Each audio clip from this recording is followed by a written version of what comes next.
दोस्तों, मैं doctor Sudeep Jain, director spine solutions India, Narayan Vihar. आज आपसे sciatica पेन के बारे में बात करूंगा। sciatica पेन क्या होती है, क्यों होती है, उसके क्या लक्षण हैं, कैसे हम उसको डायग्नोज करते हैं और फिर उसका निवारण कैसे करते हैं और कैसे बचा जा सकता है sciatica पेन से।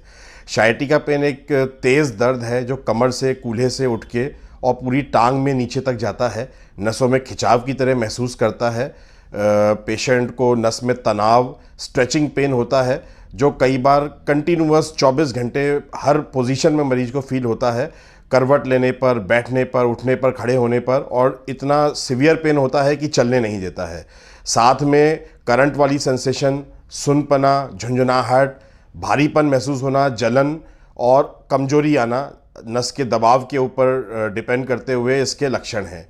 डायग्नोज करने के लिए शुरुआत में मरीज को फिज़िकली एग्जामिन करके उसके कुछ एक्सरे कराए जाते हैं। अगर एक्सरे में भी क्लियर ना हो तो एमआरआई करा करके और एक नसों की जांच ईएमजी एनसीवी करा करके उसको कंफर्म किया जाता है। उसमें हमें डिस्क का साइज़ मालूम पड़ता है कि कितना बड़ा स्लिप डिस्क है, या अगर हड्डी बढ़ी हुई है जिसकी वजह से नस दब रही है, sciatica पेन का कारण है, या और कई वजह हो सकती हैं। कोई चोट लगना, कोई पुरानी या नई चोट हो सकती है, कोई ट्यूमर हो सकता है, कोई इन्फेक्शन हो सकता है, ज़्यादातर टीबी, जो sciatica पेन को उत्पन्न कर सकते हैं नसों के ऊपर दबाव करके, प्रेशर करके। एक बार डायग्नोसिस कंफर्म होने के बाद उसका ट्रीटमेंट प्लान किया जाता है।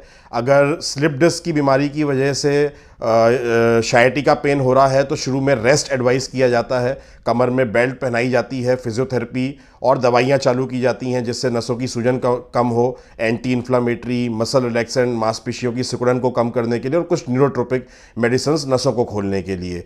हड्डी अगर बढ़ रही है तो भी लगभग इलाज इसी लाइन पर होता है, लेकिन हड्डी को आगे और बढ़ने से रोकने के लिए उसमें ट्रीटमेंट ऐड किया जाता है।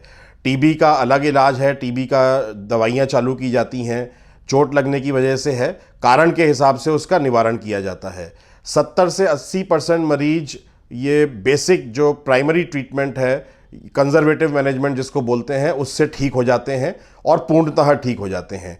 कुछ मरीज जो ठीक नहीं हो पाते हैं उनमें कमर में, रीढ़ की हड्डी में, डिस्क में, नसों में कई तरीके के इंजेक्शन लगाए जाते हैं जो कई दवाइयों का मिश्रण होते हैं। ज़्यादातर उनमें स्टेरॉयड यूज़ किए जाते हैं जिससे कि डिस्क का और नसों का प्रेशर कम हो जाए, उनकी इन्फ्लेमेशन, सूजन कम हो जाए।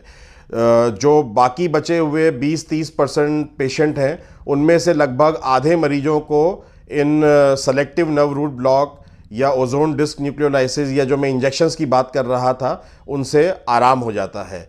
बाकी बचे हुए मरीज जो लगभग 15% के करीब किसी भी तरीके से ठीक नहीं हो पाते हैं, उनमें फिर सर्जरी का रास्ता रहता है।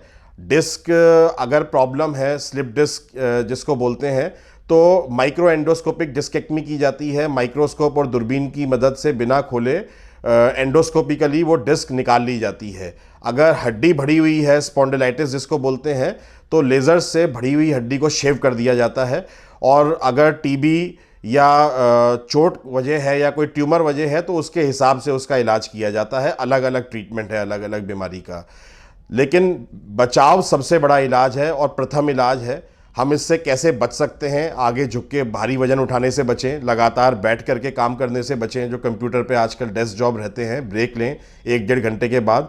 रेगुलर एक्सरसाइज करें, अपनी बैक मसल्स को टोन्ड अप रखें जिससे कि डिस्क के ऊपर प्रेशर कम रहे, और एक एक्टिव दिनचर्या, रेगुलर एक्सरसाइज अपनी मसल्स को टोन अप करने के लिए वॉकिंग करें। वजन नहीं बढ़ना चाहिए। हाई वेट से बड़ी प्रॉब्लम होती है, जिन लोगों में बीएमआई हाई होता है उनमें स्लिप डिस्क की प्रॉब्लम ज़्यादा होती है। तो हमने जाना sciatica पेन क्या है, क्या लक्षण है, कैसे डायग्नोज करें और किस किस तरीके से इलाज कर सकते हैं, और सबसे महत्वपूर्ण कैसे बचाव कर सकते हैं। मैं doctor Sudeep Jain, director spine solutions India, अगले वीडियो में स्पाइन रिलेटेड किसी और प्रॉब्लम के बारे में आपसे चर्चा करूंगा जल्द ही।